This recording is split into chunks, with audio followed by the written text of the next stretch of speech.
Yeah, hello students and welcome back again to our video tutorial, and this is our final lecture of neural tissue. In the first lecture we have discussed about the structure of neuron. Then in second lecture I have told you little bit more about the structure of neuron along with the different types of neuron. And today we are going to discuss about that part of nervous system which is not conductive in nature, which is not having excitability, which is not having conductivity, but it make up about 50% of the nervous system, and these cells are supporting in nature.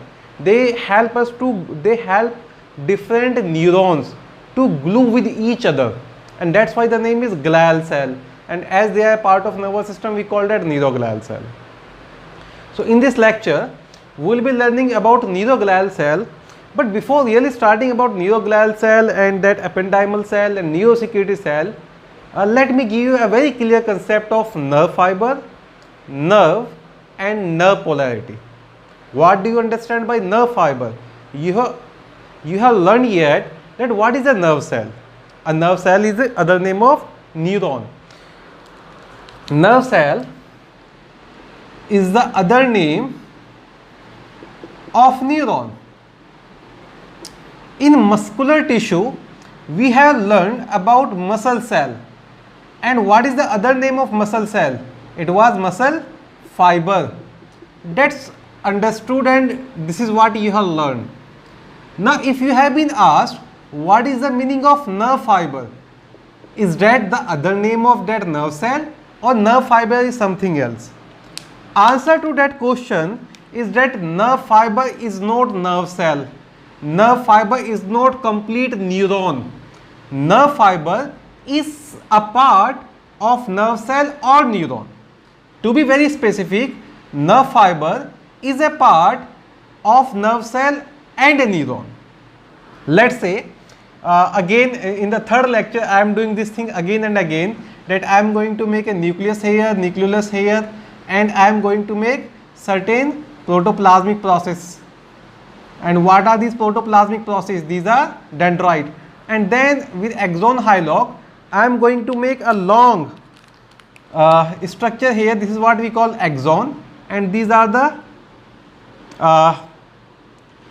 let's say axonic arborization, और टीलोडेंड्रिया भी कह देते हैं कई जगह उसको, telomeric end to be very specific. Now दो अलग अलग स्टेटमेंट मैं बोलूँगा, फिर जो याद रखना है वो बताऊँगा. कुछ लोग ये कहते हैं कि ये जो छोटे छोटे फिब्रस स्ट्रक्चर हैं डेंड्राइट्स एज वेल एज ये जो स्ट्रक्चर है एक्सोन, ये होता है नर्व फाइबर. ये कुछ ऑथर्स का मानना है. आपको अभी ये याद नहीं रखना है. आपको याद रखना है nerve fibre is the other name of axon. Nerve fibre is the other name of axon. तो अगर आपके पास 5 न्यूरॉन्स हैं यहाँ पर, how many axon would be there? Answer to that question would be 5 axon. How many nerve fibre would be there? Answer to that question would be 5 fibers. Exactly होता क्या है nerve fiber? Nerve fiber, axon, along with the layer of cell which are present surrounding it. Which cells are present here and there? The name of these cells are Schwann cells. So nerve fiber along with these Schwann cells, this complete structure, axon along with these Schwann cells, this complete structure is known as nerve fiber. तो अगर nerve fibre को define करना हो, मैं फिर से बता दूं, मसल सेल मसल फाइबर बहुत ही क्लियर था. आप अगर मैं एक अनऑथोराइज्ड वर्ड यूज करूं तो नर्व सेल नर्व फाइबर के बराबर होता है. नर्व सेल नर्व फाइबर नहीं होता है, पर जितने नर्व सेल होंगे उतने ही नर्व फाइबर होंगे, क्योंकि एक नर्व सेल के अंदर आपने एक ही एक्सोन पढ़ा है, और एक्सोन के लिए वर्ड यूज करते हैं नर्व फाइबर. अब जो ऑथर आपसे कहते हैं कि भाई एक्सोन या डेंड्राइट, इन दोनों को नर्व फाइबर कहते हैं, तो वो कंसेप्ट आपका डगमगा जाएगा. फिर नर्व फाइबर और नर्व सेल के बीच में आप जो है वो रिलेट नहीं कर पाएंगे. और जब मैं नर्व समझाऊंगा आपको, तो मैं बताऊंगा क्यों मैं डेंड्राइट या क्यों मेजरली ऑथर डेंड्राइट को इंक्लूड नहीं करते हैं, वो एक्सोन का ही दूसरा नाम नर्व फाइबर बताते हैं. तो अगर नर्व फाइबर आपसे पूछा जाए व्हाट इज नर्व फाइबर, आप आंसर करेंगे nerve fiber is a long axon which has been ensheathed with layer of cell. It's a long axon, an axon ensheathed मतलब covered with layer of cells. These layer of cells are what? These are the let's say Schwann cells, layer of cells. ठीक है बच्चों, अब देखो यहां पर आपका जो है एक ही लेयर ऑफ सेल नहीं होता है, ऐसा नहीं होता सिर्फ श्वान सेल होते हैं, साइड बाय साइड इसके ग्लायल सेल भी होते हैं, तो multiple layer of cell word use करते हैं, विद लेयर्स ऑफ सेल। ठीक है बच्चों, तो नर्व फाइबर क्या होता है? Nerve fibre to be very exact is a axon which has been ensheathed with a layer of cell. तो अगर मैं फिर समझाने के लिए यहां पर ना 5 बड़ा सा न्यूक्लियस बना दिया मैंने, रफली मैंने 5 न्यूरॉन बना देनी यहां पर। लेट्स से ये एक्सॉन हो गया और ये फिर डेंड्राइट हो गया उसका। Let's say this is 1 neuron here, फिर सेकंड न्यूरॉन कुछ यहां पर ऐसे बना दी मैंने, रफली आई एम मेकिंग डैट, आप समझ जाना कौन सा पार्ट क्या है। थर्डली एक न्यूरॉन और मैंने ऐसे बना दी यहाँ पर, राइट। और आपसे पूछा जाता है हाउ मेनी, ये सब एक जगह पैक्ड है, how many nerve fibre you find, you will answer there are total of 3 nerve fibre. तो what are nerve fibre? Axon along with the cells which are present around axon, एक Schwann cell हो गई और कुछ यहाँ पर आपका gluing cell भी होंगी, कुछ यहाँ पर आपकी सपोर्टिंग सेल भी होंगी। So when we talk about nerve fiber is an axon which has been encased with a layers of cell, right? अब नर्व फाइबर 2 तरह के हो सकते हैं बच्चों। अगर इसी कंसेप्ट को आगे बताएं, श्वान सेल आपका क्या बना सकती है? श्वान सेल आपका बना सकते हैं माइलिनेशन और श्वान सेल आपका बना सकते हैं नॉन माइलिनेशन। तो कुड बी माइलिनेटेड और could be non myelinated. There are 2 type of nerve fibre, they could be myelinated nerve fiber or they could be non-myelinated nerve fiber. Very easy to understand. Is that clear? ये तो हो गया nerve fibre का concept, ये concept हो गया आपका nerve fibre का। ऐसे ही वो नर्व फाइबर जो लेके जा रहे हैं message towards the central nervous system, what we call that? Sensory fibre, what we call that? Sensory fibre. और जो मैसेज लेके जा रहे हैं away from the central system towards effector, what we call that? Motor fibre, right. कल neurons की बात की थी, आज मैं फाइबर बता रहा हूं इन्हीं को, या फिर इन्हीं को बोलेंगे एफरेंट और इफरेंट फाइबर। चलो यहां से एक चीज और समझ में आई आपको, इस रिप्रेजेंटेशन में एक चीज और समझ में आई कि जो प्रोपोगेशन ऑफ नर्व इंपल्स होता है वो एक पर्टिकुलर डायरेक्शन में होता है। ऐसा कभी नहीं होगा कि रिसेप्टर से इंपल्स सेंट्रल नर्वस सिस्टम के पास गया और उसी नर्व फाइबर से वापस आ गया रिसेप्टर के पास, कभी ऐसा नहीं होगा भाई। 2 तरह से, लेट्स से ये आपका सेंट्रल नर्वस सिस्टम है, क्या तो एक केस ये हो सकता है कि यहाँ पर डेंड्राइट है और ये एक्सॉन कुछ ऐसे करके है, केस नंबर 1, और केस नंबर 2 यहाँ पर डेंड्राइट है और ये एक्सॉन ऐसे करके है। और एक्सॉन में कैसे नर्व इंपल्स ट्रांसमिट होता है? सेंट्रीपिटल या centrifugal? Answer to that question is centrifugal. तो आपको दिख रहा है 1 वे ट्रांसमिशन ऑफ इंपल्स। अगर जो दूसरा वर्ड मैं बताने वाला हूं वो बताने वाला हूं nerve polarity. What is the meaning of term? Nerve polarity. The transmission of information जिसका दूसरा नाम होता है nerve impulse in a particular direction is defined as nerve polarity. In a particular direction is defined as nerve polarity. For example, जो आपके efferent है वो किधर ट्रांसमिट करेंगे information? Toward central nervous system. और जो इफरेंट है वो किधर ट्रांसमिट करेंगे information? Away from the central nervous system. तो नर्व पोलैरिटी या न्यूरॉन पोलैरिटी क्या होती है? जो प्रोपोगेशन ऑफ इंपल्स होता है that is always towards a particular direction. एक एक्सॉन, आई मीन टू से एक फाइबर, व्हेन आई से 1 एक्सॉन आई मीन टू से 1 फाइबर। 1 फाइबर क्या तो सेंसरी हो सकता है या एफरेंट हो सकता है, या फिर वो आपका मोटर हो सकता है, इफरेंट हो सकता है। आगे चल के चलो मैं एक और कंसेप्ट आपको भी बताऊंगा। यहाँ पर एक कंडीशन ये हो सकती है बच्चों कि यहाँ पर ना एक स्ट्रक्चर है, let's say this is your arm here, अब यहाँ पे कुछ सेंसरी नर्व फाइबर भी हैं और यहीं पर इसी में कुछ ऐसे फाइबर भी हैं जो मोटर हैं। तो यहाँ पे स्टिमुलस होगा तो वो इन्फॉर्मेशन लेके जाएंगे टूवर्ड सेंट्रल नर्वस सिस्टम। अब ये एक्सोन वापस नहीं लेके आएगा। अगर यहाँ पर कोई information, for example right now I want to move my arm, माने कुछ मोटर न्यूरॉन्स यहाँ पे आ रहे हैं, that would be coming via other fibre. तो either a single fibre could be sensory or a single fibre could be motor. ठीक है बच्चों, तो दो वर्ड समझ में आए। नर्व फाइबर क्या होता है, आई रियली वांट कि आपका ये कंसेप्ट बहुत क्लियर हो कि what is the meaning of nerve fibre. तो when we talk about nerve fibre, we are talking about a long axon which has been encapsulated with multiple layers of cell. These multiple layers of cell could be Schwann cells and they could be certain supporting cells which we call glial cell. Is that clear? Nerve fiber could be your sensory or nerve fiber could be your motor. Third, what is neuron polarity or nerve polarity?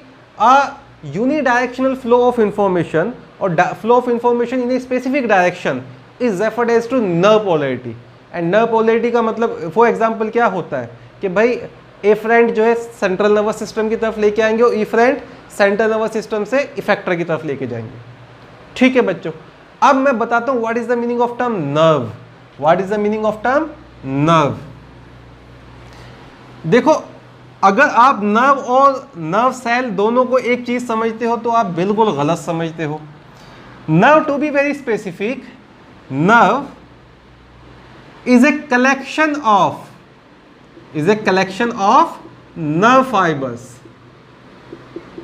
देखो, ऐसा भी कह सकते हैं खूब सारे neurons के collection को नर्व कहते हैं, बट एग्जैक्ट जो डेफिनेशन होगा, देखो एक न्यूरॉन के अंदर एक ही नर्व फाइबर होगा। तो जब खूब सारे न्यूरॉन्स आपस में कलेक्टेड हैं, आई मीन टू से खूब सारे नर्व फाइबर आपस में कलेक्टेड हैं, तो उस स्ट्रक्चर को बोलेंगे नर्व। तो when we talk about nerve, nerve is a collection of nerve fibres. अच्छा, मैंने ना कुछ आपको वर्ड बताया था, ganglion. Ganglion was aggregation of nerve cell. अब गैंग्लियन और नर्व दोनों एक जैसी स्ट्रक्चर होती है, पर अलग अलग वर्ड क्यों यूज़ करते हैं वो आज फिर बताऊंगा। उस दिन भी बताया था, मुझे थोड़ा याद है, ट्रैक्ट, न्यूक्लियाई, नर्व और गैंग्लियन, उन सब के बारे में। पहले ना एक ट्रांसवर्स सेक्शन बना देता हूँ नर्व का। Let me tell you TS here, TS of nerve.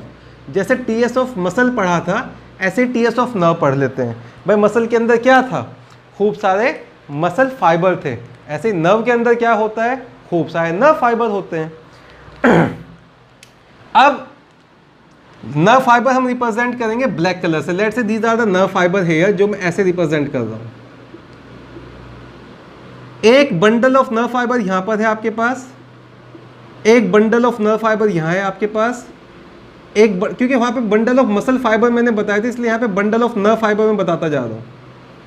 और जो टर्मिनोलॉजी वहां पर यूज की थी ना, ऐसी रिलेटेड टर्मिनोलॉजी यहां पर भी यूज करेंगे। तो बंडल ऑफ मसल फाइबर के लिए क्या वर्ड यूज किया था, who will tell me? Okay, मुझे ऐसी आवाज आ रही है लाइक वो दूरदृष्टि से, somebody is calling that fasciculi. What is the definition of fasciculi? Fasciculi was the bundle of muscle fiber. याद है कुछ? Similarly bundle of nerve fibre को भी बोलेंगे fasciculi।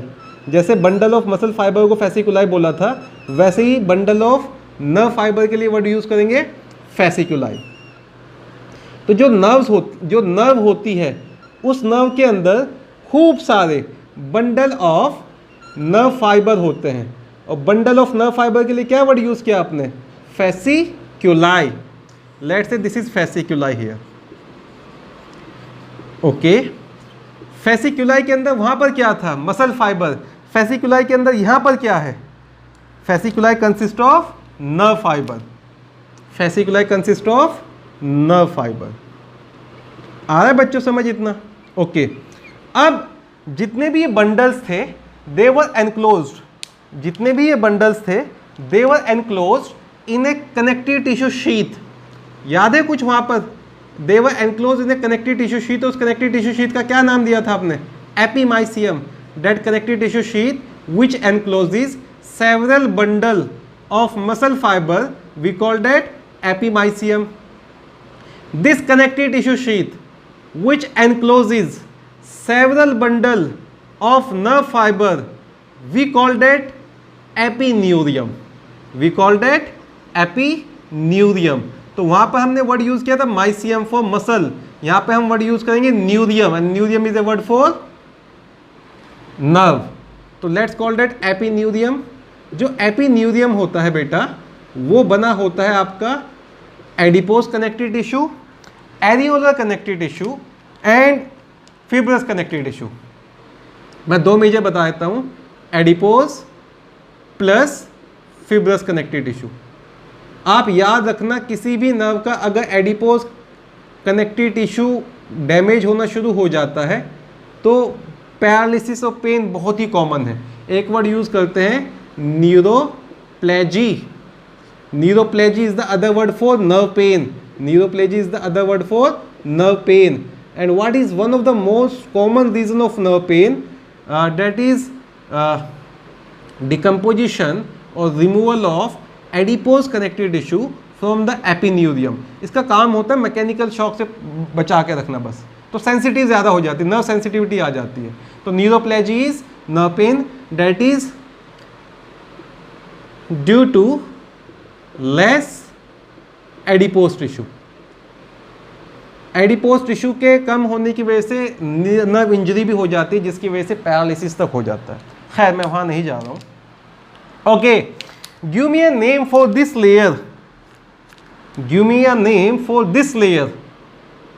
वहां पे क्या वर्ड यूज किया था? पेरीमाइसियम। यहां पे वर्ड यूज करेंगे perineurium. And what is the name of this layer? Schwann cell के ऊपर कौन सी लेयर होगी? श्वान सेल होगा आपका एक्सोन के साइड में, फिर ग्लैल सेल आ गई, और उसके बाद ये कौन सी लेयर होंगी? Endoneurium. That would B endoneurium. तो आप जब एक कंप्लीट नर्व का ट्रांसफर सेक्शन पढ़ते हैं तो नर्व में सबसे पहले एक डेंस कनेक्टिव टिश्यू की लेयर होती है जिसको बोलते हैं एंडोन्यूरियम। एंडोन्यूरियम कवर करती है आपका सारा का सारा जो श्वान सेल के ऊपर लेयर होती है। देखो ऐसा कहा जाता है जहाँ पे श्वान सेल है वहाँ पर थोड़े से ना थोड़े थोड़े फिब्रोब्लास्ट सेल भी मिलते हैं। आपको अभी क्लास 12th लेवल तक वो चीज़ याद नहीं रखनी है, तो जब आप हायर लेवल पे जाओगे तो तब वो पढ़ो, अच्छा है। इसलिए मैं लिखवाए ना हूँ, सिर्फ बता रहा हूँ। कुछ फिब्रोब्लास्ट सेल भी मिलते हैं, कुछ मैक्रोफेजेस भी मिलते हैं वहाँ पर, और ये जितनी भी सेल है उनके ऊपर होता है ये डेंस रेगुलर कनेक्टिव टिश्यू का कवरिंग जिसको बोलते हैं एंडोन्यूरियम। फिर खूब सारे बंडल ऑफ नर्व फाइबर आपस में पैक हो जाते हैं और उस स्ट्रक्चर को बोलते हैं fascicula. Fascicula is the bundle of nerve fibre, और जो उसकी कवरिंग होती है वो भी डेंस कनेक्टिव टिश्यू की होती है, that is perineurium. So endoneurium and perineurium both are dense connective tissue. Then आपके पास आ जाता है epineurium which is having some collagen fiber along with that adipose connective tissue and we call that epineurium. तो ये बेटा आपका ना एक बहुत ही जनरल सा ओवरव्यू हो गया about transfer section of nerve. और जैसे यहाँ पर कनेक्टिव टिश्यू ब्लड वेसल्स वगैरह होंगे, ऐसे ही जैसे मसल में थे सेम यहाँ पर भी ऐसे होंगे। Let's say these are the blood vessels, these are lymph vessels which has been coming here and there. Blood vessels, arteries, veins, capillaries, lymph vessels, arteries, veins, capillaries. तो नर्व से आपने क्या समझा? नर्व एक कलेक्शन होता है nerve fibre का। Nerve एक कलेक्शन होता है नर्व फाइबर का। अगर आपको ये वर्ड्स पहले पता थे तो आई विल बी वेरी ग्लैड, और नहीं पता थे तो प्लीज़ याद रखना जो बताया है, ठीक है। अब नर्व कैसे होते हैं ये भी बता देता हूँ। एक कलेक्शन हो सकता है ऐसे नर्व का जो सारा ही सेंसरी है, एक कलेक्शन ऑफ नर्व फाइबर, और सारे के सारे फाइबर कैसे हैं? सेंसरी है, उसको बोलते हैं सेंसरी नर्व्स। और सेंसरी नर्व्स कैसी होती हैं? जो सेंट्रल नर्वस सिस्टम की तरफ लेके जाती हैं। दूसरा हो सकता है कलेक्शन ऐसे फाइबर का जो सारा ही मोटर है, तो either it could B pure sensory, it could B pure motor. अब तीसरा कलेक्शन होता है ऐसे फाइबर का जिसमें कुछ फाइबर सेंसरी है और कुछ फाइबर मोटर है। There are certain fibres which are sensory and there other fibres which are motor, right. और इसको बोलते हैं बेटा मिक्स नर्व। तो नर्व तीन तरह की हो सकती है आपकी, pure sensory, pure motor and pure mixed. चलो, मिक्स नर्व का क्लासिकल एग्जांपल याद रखना कि हमारे जितने भी, देखो ऐसे याद रख लो, अभी वैसे टिश्यू में ना वो चीज़ नहीं बतानी चाहिए, इतनी भी चीज़ें बच्चों को ना बताओ कि वो कंफ्यूज होना शुरू हो जाए कि क्या क्या याद रखें क्या क्या नहीं याद रखें। शो ऑफ करना ज़्यादा अच्छी बात नहीं है, पर आप ना अभी बस ये याद रख लो फॉर द टाइम बीइंग हमारे पास होती है 12 pair of cranial nerve, 12 pair of cranial nerve. मैं इनके नाम भी आपको बता देता पर लेक्चर लेंथी हो जाएगा और अभी इस टेस्ट में यहाँ से क्वेश्चन नहीं आएगा। जो 12 पेयर ऑफ क्रेनियल नर्व होते हैं उसमें तीनों तरह की नर्व होती है, उसमें तीनों तरह की नर्व होती है।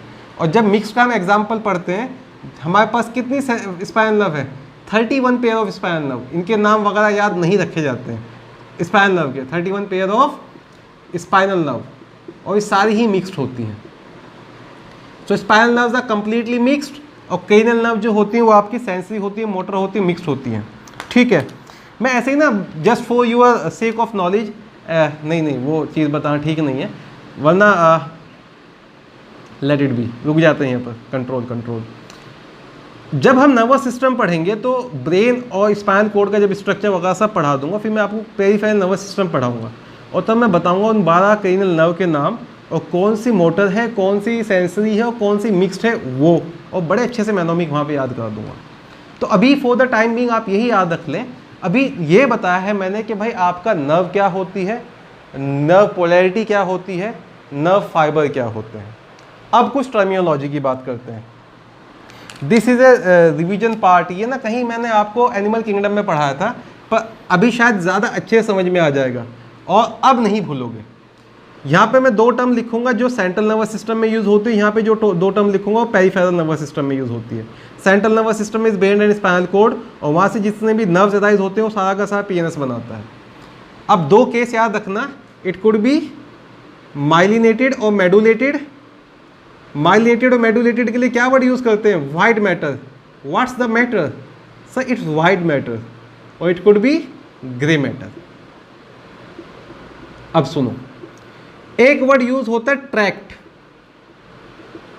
और ट्रैक्ट क्या होता है, वो नर्व जो सेंट्रल नर्वस सिस्टम में मिलते हैं उनको बोलते हैं ट्रैक्ट। तो what should be the definition of tract? Tract are, these are the bundles of myelinated nerve fiber, bundles of myelinated nerve fiber in central nervous system is known as tract। या फिर और अगर मैं थोड़ा neurology की definition में बोलूँ, tract is defined as a patch of white matter. A patch of white matter in central nervous system is tract. और ट्रैक्ट और बहुत बेसिक डेफिनेशन में क्या होता है, bundle of myelinated nerve fiber. In that bundle, how many fibers could be there?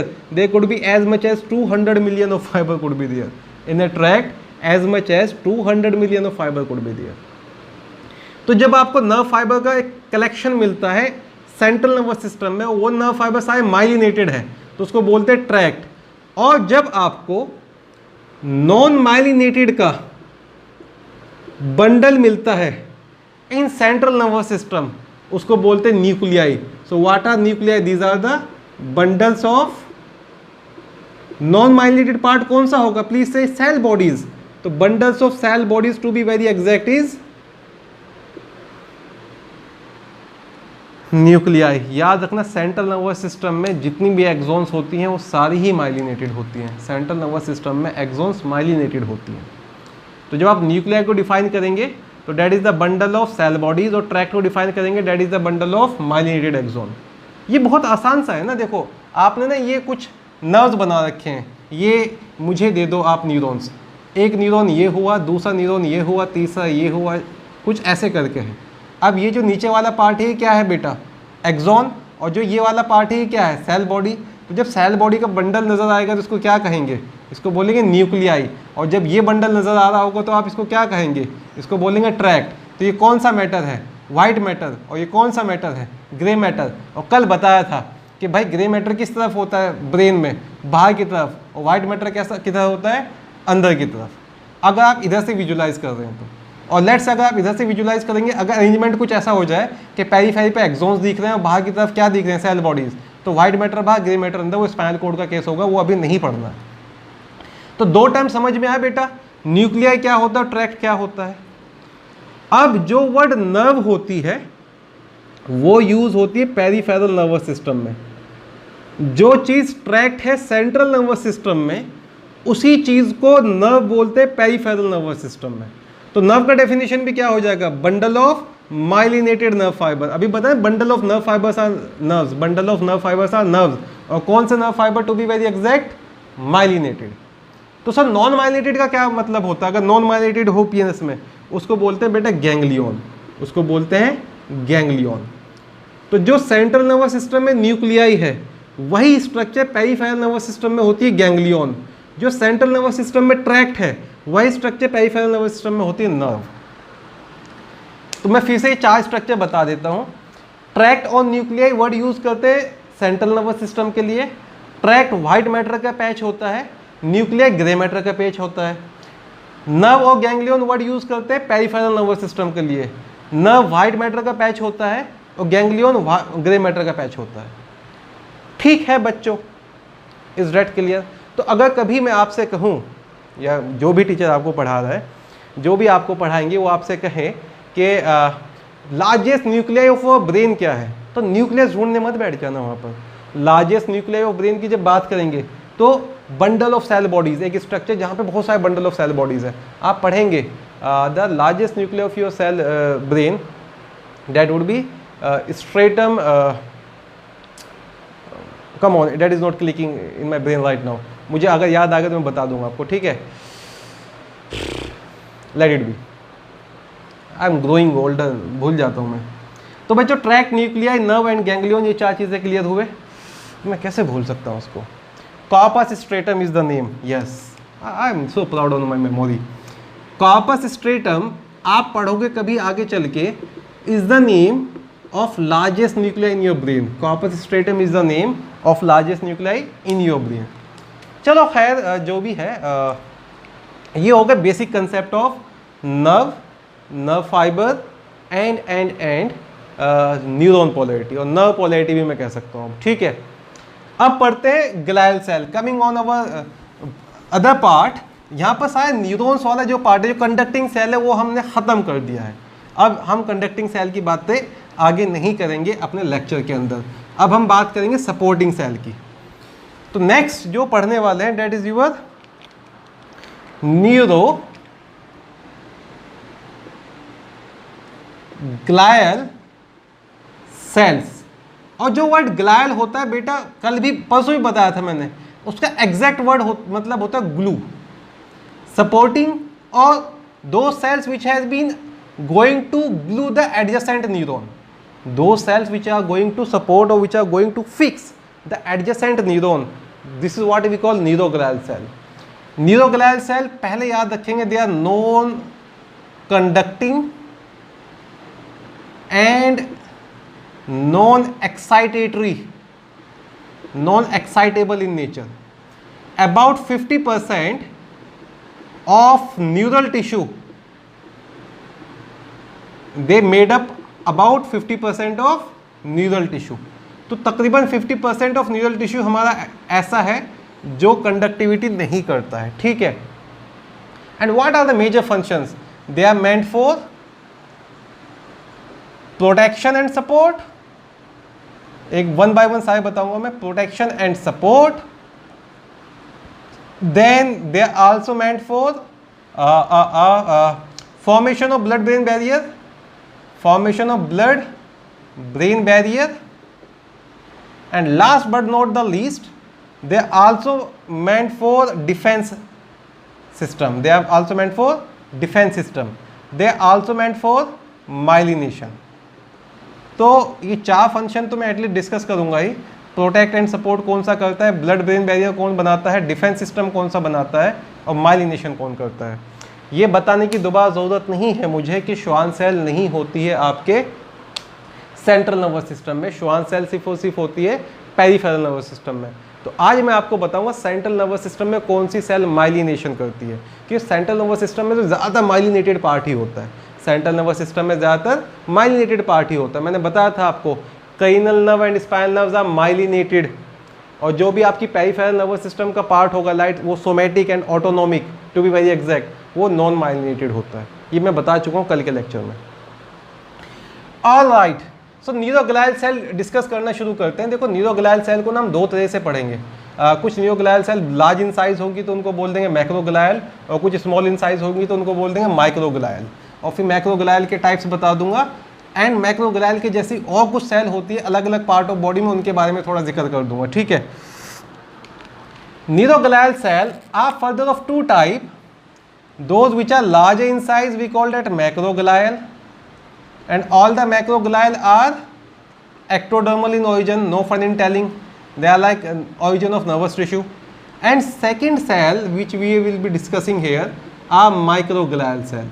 इनके बारे में मैं पहले भी बता चुका हूँ आपको, they are the phagocytotic cell और macrophages, and with exception they are mesodermal in origin, they are mesodermal in origin। ठीक है बच्चों, तो शुरुआत करते हैं फ्रॉम मैक्रोग्लायल सेल, शुरुआत करते हैं फ्रॉम मैक्रोग्लायल सेल, और वो दो तरह की होंगी, एस्ट्रोसाइट एंड ओलिगोडेंड्रोसाइट। और एस्ट्रोसाइट के तीन तरीके के एस्ट्रोसाइट बताऊंगा आपको, कि फिब्रस कौन सी है, प्रोटोप्लाज्मिक कौन सी है, और प्लाज्मेटोफिब्रस कौन सी है। Is that clear? So let us start with first type of glial cell which are macroglial cell.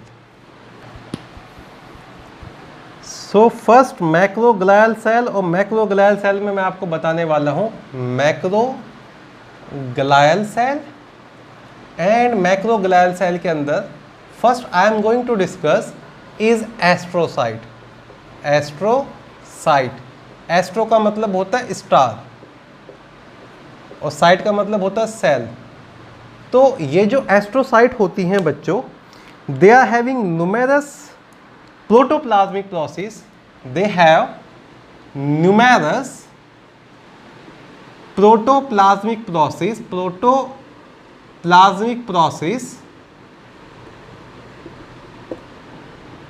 which has been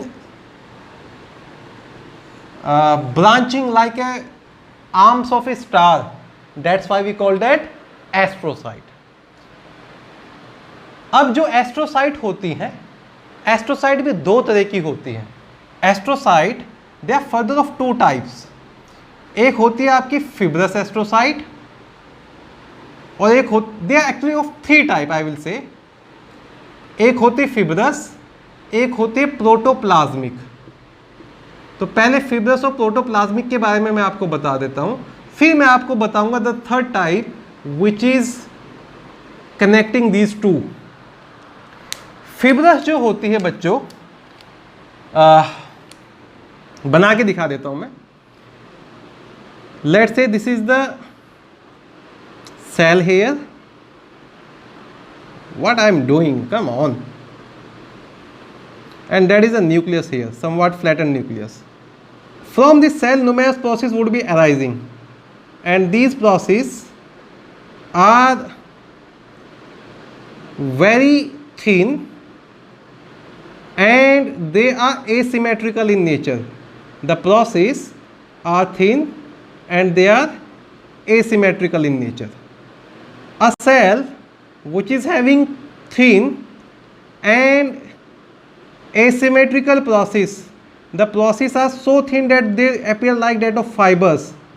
So cell with thin and asymmetrical process don't go on the symmetry here, तो मैं भी इनको थोड़ा asymmetrical बना देता हूँ। A cell which is having thin and asymmetrical process, we call that fibrous, right? A cell which is having so many branches, so many protoplasmic process which has been arising. तो fibrous के अंदर जो process होंगे बच्चों वो कैसे होंगे? Thin and asymmetrical. The first point to remember. अगर हम प्रोटोप्लाज्मिक की बात करें, थर्ड बाद में लिखेंगे, प्रोटोप्लाज्मिक की बात करें तो इसके जो प्रोसेस होते हैं वो थिक होते हैं और वो सिमेट्रिकल होते हैं। They are having a symmetry in their distribution and they are thicker, तो they would be something like this. Let's say again this is a nucleus here, cell with that flat nucleus. अब अगर मैं process बनाना शुरू करूँ बच्चे, let's say this is one process here and the process would be thicker, something like this, and this thicker process would be going here.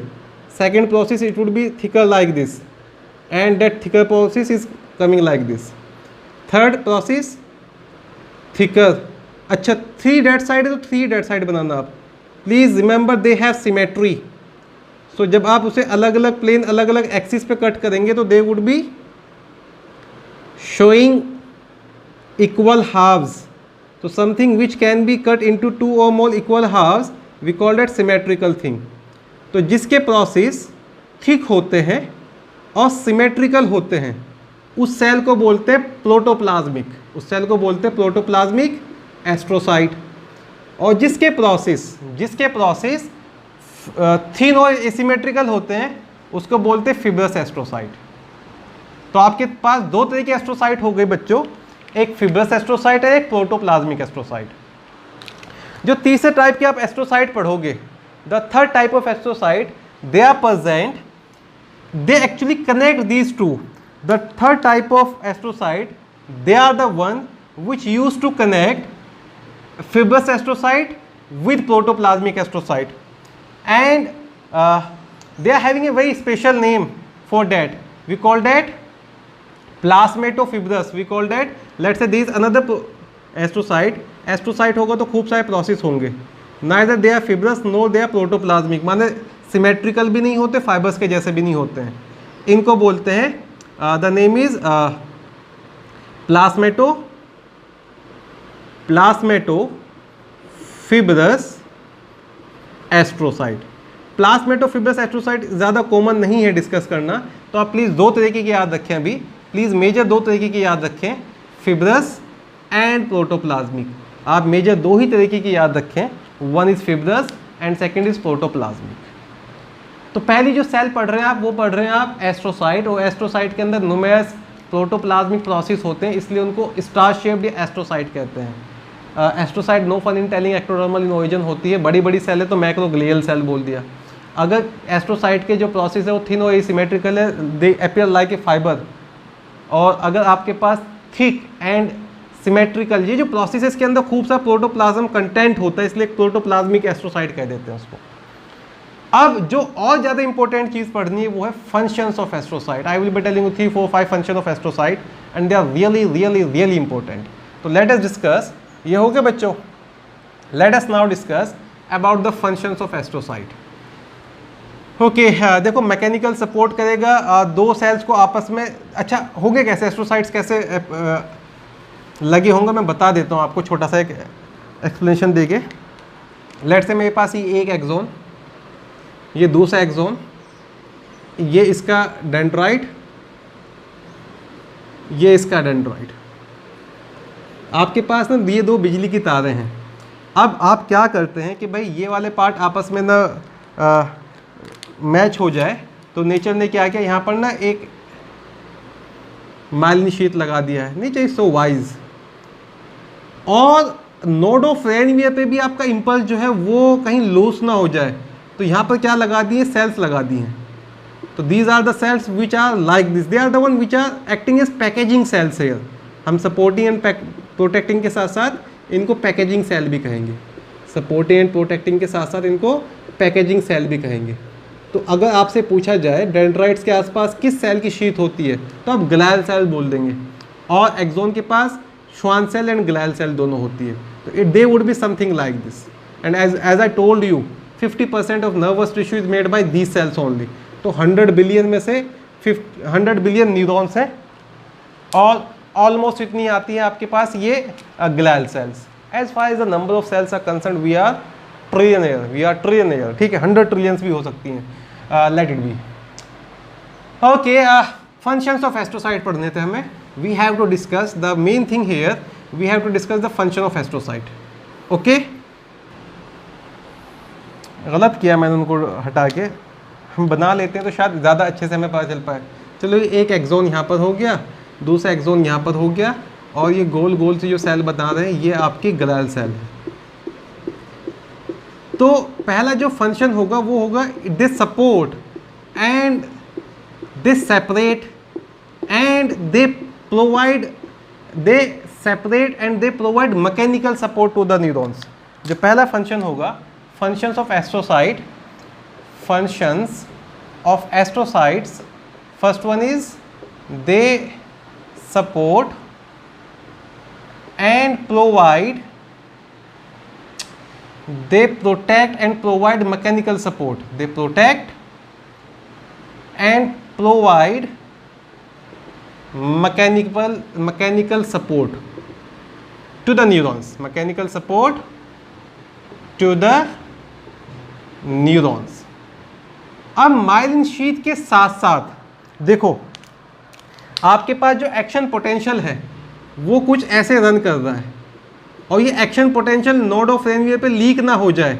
ऐसा node of Ranvier से leak होकर वो नियर बाई वाली cell के पास चला गया, क्योंकि हमने तो बहुत दूर दूर बनाया, इतना दूर थोड़ा ही होगा बॉडी के अंदर। बॉडी के अंदर तो they would be closely place to each other. एक ये भी काम होता है कि जो ये सेल्स होती हैं ये इंसुलेट करती हैं एक्सॉन को, ताकि एक्शन पोटेंशियल एक ही डायरेक्शन में प्रोपोगेट करता रहे। और यहाँ पे लेट से साइनेप्स आ गया, साइनेप्स पे एस्ट्रोसाइट नहीं होती हैं, साइनेप्स पे एस्ट्रोसाइट नहीं होती है, तो सिर्फ ये जो आपका एक्शन पोटेंशियल है ये प्रोपोगेट कर सके, ये अगली न्यूरॉन के पास जा सकते हैं on the region of synapse only, बाकी जगह ये ना लीक आउट कर सके। उसकी वजह से ये आपके न्यूरॉन्स वगैरह को इंसुलेट भी करती है। Second function, they also insulate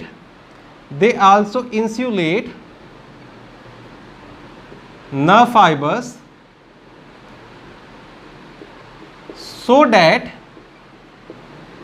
nerve impulse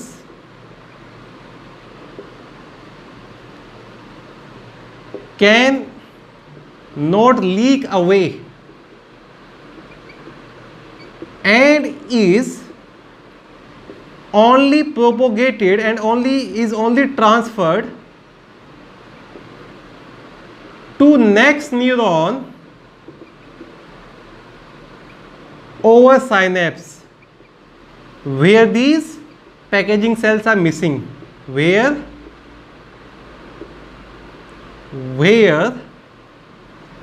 glial cell are missing। ठीक है बच्चों, तो protection and support, insulation, insult क्यों लिख दिया सर आपने? ये तो आप नर्व की इंसल्ट, एस्ट्रोसाइट की इंसल्ट कर रहे हैं। दे आर लाइक स्टार, पे सम रेस्पेक्ट। इंसुलेट, ठीक है, ओके। अच्छा, जो सबसे इंपॉर्टेंट फंक्शन है वो अभी मेंशन करना बाकी है, वो मैं समझा देता हूँ पहले आपको, फिर वो मेंशन करूँगा, ठीक है। फर्स्ट टू फंक्शन हो गए। चलो एक सेल बताओ, ये कौन सा सेल बना दो मैं? I am just drawing a cell and you have to give me the name. The cell is like this, nucleus है, flat nucleus, and some thick and symmetrical process are there. What is the name of this cell? Okay, somebody is saying, sir, these are the protoplasmic astrocyte because their processes are thick and they are symmetrical in nature। ठीक है, okay. तो मैंने एक astrocyte लिया, let's say आपकी protoplasmic astrocyte है। यहां पर है बच्चे आपकी एक blood vessel, let's say this here is blood capillary, this is carrying blood. अब ये जो एस्ट्रोसाइट होती हैं ये एक प्रोटेक्टिव कवर, एक ना ये बेसल लैमिना बना देती है एक तरह से। They make a basal lamina and this basal lamina is having a lot of tight junction here. This basal lamina is having a lot of tight junction। तो ब्लड के अंदर जितने भी न्यूरोटॉक्सिन हैं, ऐसे टॉक्सिन जो नर्वस सिस्टम को affect करते हैं उसको बोलते हैं न्यूरोटॉक्सिन। तो ब्लड के अंदर जितने भी न्यूरोटॉक्सिन हैं उनको एंटर नहीं करने देता आपके नर्वस सिस्टम के अंदर। ये जो ये बैरियर बनाया है, a barrier between the blood capillary and the component of nervous system, इसको बोलते हैं blood brain barrier. Next, they form, what's wrong with you man, they form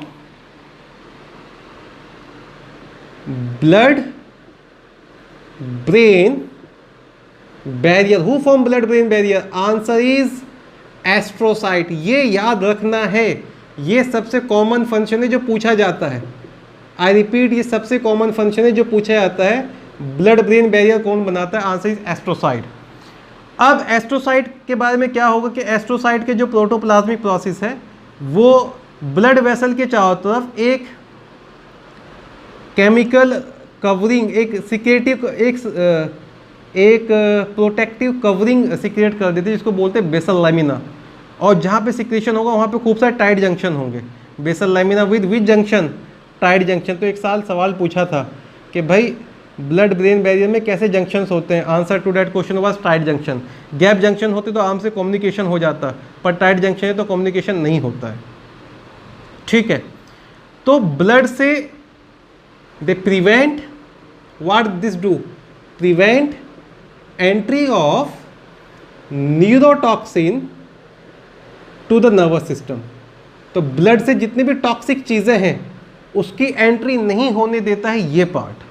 तो ब्लड ब्रेन बैरियर कौन बनाता है? देखो, ब्लड से जितने भी आपका कंपोनेंट है, चाहे वो ऑक्सीजन हो चाहे वो ग्लूकोज हो, वो तो इनटेक कर लेगा, पर जितने भी आपके टॉक्सिन्स हैं उसी को ब्लॉक करेगा। अदरवाइज अगर सब चीज़ को ब्लॉक कर दोगे तो जान चली जाएगी। ठीक है, तो जो ब्लड ब्रेन बैरियर है, that is very specific to toxic only. Obviously toxic are protein and these tight junction does not allow the passage of these proteins. तो पहला फंक्शन आपने पढ़ा वो करता है आपका support and mechanical support and protection. दूसरा फंक्शन पढ़ा इंसुलेशन। तीसरा फंक्शन पढ़ा ब्लड ब्रेन बैरियर। आपको अगर चोट वगैरह लग जाती है उसके रीजनरेशन में भी एस्ट्रोसाइट इन्वॉल्व होती है। They also help to repair certain injuries. तो आपके ना कुछ एम्ब्रियोनिक स्टेज में सेल होती हैं जिनको बोलते हैं ग्लायोब्लास्ट। कुछ सेल हैं जिनको बोलते हैं ग्लायोब्लास्ट। ये बर्थ के बाद डिवाइड करना शुरू करती हैं, जितनी भी एस्ट्रोसाइट वगैरह उनको रिप्लेस करती हैं। मतलब ग्लायल सेल इन्हीं से बनती है। तो ग्लायो से भी समझ में आ रहा होगा, ग्लायल सेल एंड ब्लास्ट का मतलब एम्ब्रियोनिक सेल। तो अगर इंजरी वगैरह हो जाए तो ग्लायोब्लास्ट से नई सेल बननी शुरू हो जाती है। तो थोड़ा सा रिपेयर मैकेनिज्म में भी ये इन्वॉल्व होती हैं। अगर सवाल पूछे एस्ट्रोसाइट आपस में बात कैसे करते हैं, ये आपस में कनेक्ट कम्युनिकेट कैसे करते हैं, तो they having special ion channels which help in the communication of astrocyte. और कौन से चैनल्स हैं ये? Calcium channels. तो calcium channel help in astrocyte communication. Calcium channel help in astrocyte communication.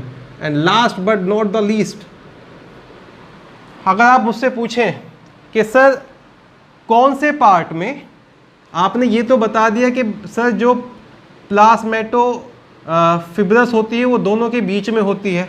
आपने बताई कि एक होती है हमारे पास फिब्रस और एक होती है प्रोटोप्लाज्मिक। कौन से पार्ट में? प्रोटोप्लाज्मिक। देखो, फिब्रस जो होती है वो प्रेजेंट होती है आपकी वाइट मैटर में।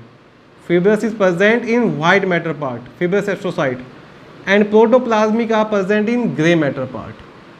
Fibrous astrocyte are present in white matter part and protoplasmic are present in grey matter part.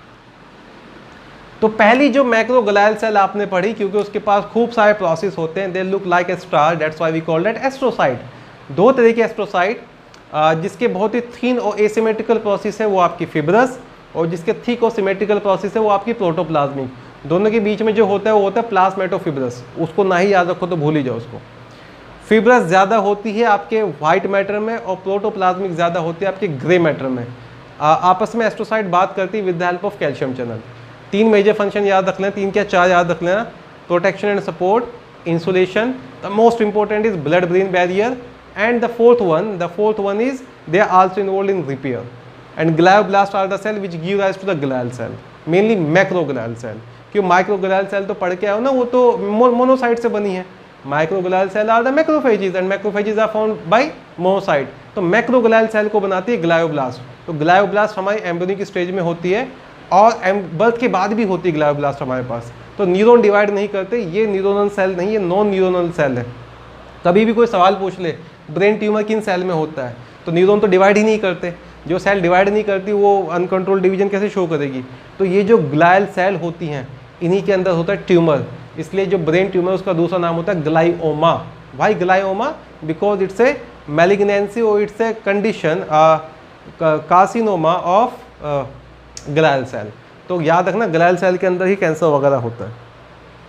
तो बच्चों ये हो गए आपने एस्ट्रोसाइट के बारे में। फिर जो दूसरी सेल पढ़ेंगे उसके पास इतने ज़्यादा प्रोसेस नहीं है, उसके पास ना थोड़े से प्रोसेस हैं, और थोड़े के लिए वर्ड यूज़ करते हैं ओलाइगो। और जो प्रोसेस है उसके like the branches of tree है, और ब्रांचेज ऑफ ट्री के लिए वर्ड यूज करते हैं डेंड्राइट, डेंड्रोसाइट और डेंड्राइट। तो ऐसे सेल जिसके पास ब्रांचेज ऑफ ट्री के जैसे प्रोसेस है उसको बोलते हैं डेंड्रोसाइट और डेंड्राइट। तो जो दूसरी सेल आप पढ़ेंगे उसका नाम होगा ओलाइगोडेंड्रोसाइट और oligodendrite. The second type of macroglial cell is oligodendrocyte और इसी को बोलते हैं ओलाइगोडेंड्राइट। अगर आप इसका स्ट्रक्चर वगैरह देखना चाहें तो भाई इसका जो न्यूक्लियस होता है वो रिलेटिवली राउंडेड होता है, राउंडेड न्यूक्लियस, और उसके पास इतने ज़्यादा प्रोसेस ना होकर लेट से 1-2 प्रोसेस है उसके पास बस बेचारे के, ठीक है। ये न्यूरॉन नहीं है, ये सपोर्टिंग सेल है, ये ओलिगोडेंड्रोसाइट है, ये ओलिगोडेंड्राइट है। अब ओलिगोडेंड्राइट का क्या काम होता है? Very very important function, they undergo myelination in central nervous system. तो बच्चों मैं 2 दिन से आपसे कह रहा हूं कि श्वान सेल सिर्फ पीनस में होती है, सेंट्रल नर्वस सिस्टम में श्वान सेल होती ही नहीं है। तो सेंट्रल नर्वस सिस्टम में जितना भी माइलिनेशन है वो कौन करता है? Answer to that question is oligodendrocyte.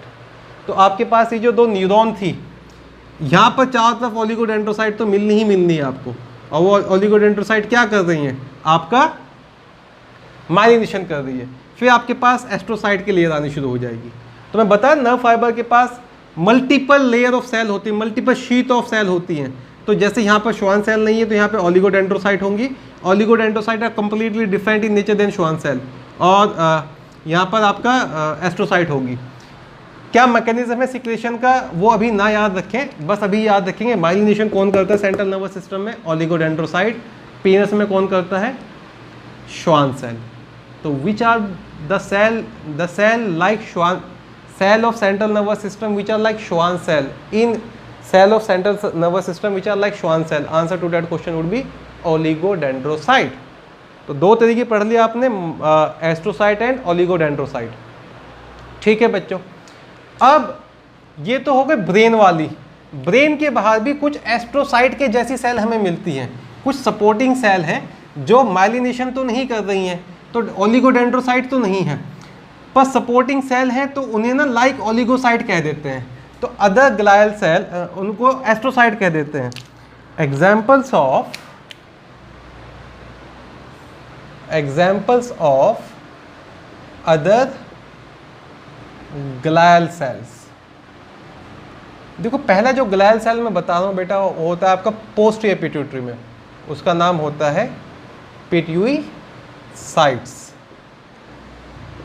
They are like astrocyte and they are present in posterior pituitary.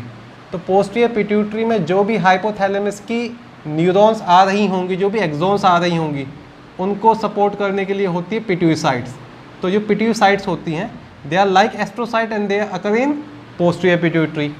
फिर आपकी रेटिना के अंदर भी होता है, उनका नाम होता है सेल्स ऑफ म्यूलर और म्यूलर सेल और cell of Muller. They are like astrocyte, जितनी बताओ एस्ट्रोसाइट के जैसी हैं बच्चों। They are like astrocyte and present in retina. फिर आपके सेरिबैलम में कुछ प्रीमिटिव ग्लायल सेल होती हैं जिनका नाम होता है बर्गमान सेल। तो जो बर्गमान सेल्स हैं they are primitive glial cell in cerebellum. अब ये इसलिए बताया, कई बार ना सवाल दे देता है कि इनमें से कौन सी ग्लायल सेल नहीं है, तो अगर हम 2-3 के नाम याद करके चले जाओ, ये भी ऑप्शन में, तो हमें ना सेलेक्ट करने में आसानी हो, पता हो कि कौन कौन सी ग्लायल सेल होती है। तो astrocyte, oligodendrocyte, macroglial, pituicytes, Muller cell and Bergmann cell, ये 5 मेजर मैक्रोग्लायल सेल है हमारे बॉडी में, ठीक है बच्चों। फिर आता है आपका माइक्रोग्लायल सेल के बारे में। माइक्रोग्लायल सेल का जो साइज़ होता है बहुत ही छोटा होता है with compare to the macroglial cell, और इनका नंबर भी compare to the macroglial cell कम होता है। तो जो माइक्रोग्लायल सेल है वो मीजोडर्मल होती हैं। They are smaller in size and lesser in number. और जो सबसे इम्पोर्टेंट है, they are believed to be developed from monocyte.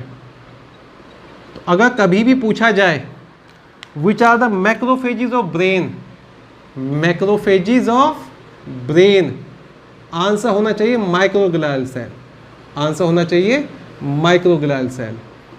So they are the one which engulf foreign particles and in this way they act as a scavengers. तो foreign particle cellular debris से आपका जितना भी bacteria virus है उन सबको engulf कर जाता है आपका माइक्रोग्लियल सेल. देखो मैक्रोफेज है तो वो अमीबॉइड मूवमेंट भी शो करती है, तो जहाँ भी थोड़ा बहुत इन्फेक्शन इंजरी होती है ब्रेन में वहाँ पहुँच जाती है माइक्रोग्लियल सेल के. परेशान मत हो, हम हैं यहाँ पर, हम तुम्हें बचा लेंगे. और उसको निगल जाती है और फिर आपका लिम्फेटिक के अंदर फेंक के मार देगी उसको. चलो वो इम्यूनोलॉजी वाला पार्ट है. तो बच्चों यहाँ पे कंप्लीट हो गया आपकी ग्लायल सेल्स के बारे में. तो ग्लायल सेल्स का कैंसर के लिए क्या वर्ड यूज़ किया था मैं? कैंसर का सफिक्स होता है ओमा. तो glioma is the other name of brain tumour. तो ग्लायल सेल के अंदर होता है इसलिए वर्ड यूज़ करते हैं ग्लायोमा. ठीक है बच्चों, अब ये तो मेजर हो गया आपका सपोर्टिंग सेल. अच्छा तो याद रखेंगे please, astrocyte blood brain barrier, oligodendrocyte myelination, and microglial cell mesodermal in origin and macrophages phagocytotic activity. They are motile and they are phagocytotic in nature. फिर बच्चों दो तरह की सेल और है नर्वस सिस्टम में जिनको देखो, एक तो एपेंडाइमल सेल है. एपेंडाइमल सेल के लिए ना हमेशा ऑथर्स परेशान होते हैं, इनको कहाँ रखें, इनको हम एपिथेलियल टिश्यू में रखें या फिर नर्वस टिश्यू में रखें. बता देता हूँ मैं. एपेंडाइमल सेल के बारे में आपने पढ़ा था. Ependymal cell are these are the epithelial cell ciliated columnar epithelial cell. अब यहां पर क्या प्रॉब्लम होता है, क्यों इसको हम एपिथेलियम में क्यों नहीं रख रहे हैं? देखो एपिथेलियम का एक जनरल सा रूल है, बेसमेंट मेम्ब्रेन, एपिथेलियल और कनेक्टिव टिश्यू. अब यहां पर क्या होता है, ये है आपका ब्रेन का part. This is your brain tissue. Brain and spinal cord की बात कर रहा हूं मैं. और इस ब्रेन एंड स्पाइनल कोड में यहां पर होती हैं ये columnar sales. Brain and spinal cord में यहां पर होती हैं कॉलमनर सेल्स जिनके ऊपर माइक्रोविलाइज भी हो सकते हैं और जिनके ऊपर खूब सारे सीलिया होते हैं. तो पहला तो वही दिक्कत कर गया, क्या कनेक्टिव टिश्यू तो है ही नहीं यहाँ पर, बेसमेंट मेम्ब्रेन तो है ही नहीं यहाँ पर. सेकंड, एक और चीज़ याद रखेंगे, इनका जो बेजल पार्ट होता है वो फ्लैट ना होकर उसके अंदर प्रोसेस होते समथिंग लाइक दिस, और बेजल पार्ट से ये सेल इन्वेड हो जाती है, इन्वेडेड रहती हैं in the nervous tissue component. These cells at one side they are having cilia और microvilli and other side they are having process which are embedded in the nervous tissue. देखो कहाँ पढ़ा था आपने पढ़ा था कि they lines ventricles of brain